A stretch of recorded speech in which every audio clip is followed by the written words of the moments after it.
People have read it. What was the worst date you ever had?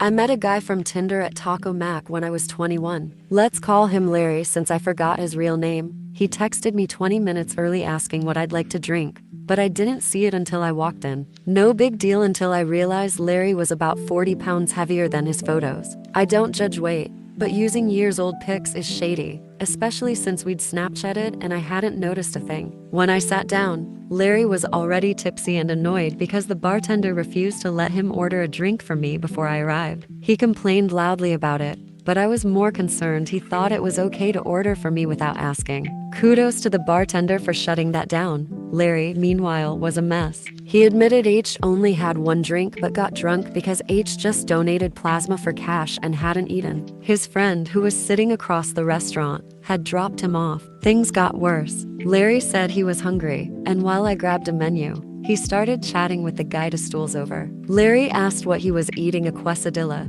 if it was good, and then if he could have some. To my shock, the guy gave him a huge piece, and Larry yelled for a plate and utensils before diving in. I was done. While Larry was busy talking to his new friend, I quietly asked Signal, the bartender, for my check. She immediately understood. I paid, stood to leave, and Larry finally noticed. He asked why I was rushing off and if he could have a goodbye kiss. I told him to F off and left. He couldn't follow me because he still had to pay his bill. I blocked him before I even got to my car. Edit to add, at some point, he very upset and angry at me after I casually mentioned that I'd never seen Casablanca.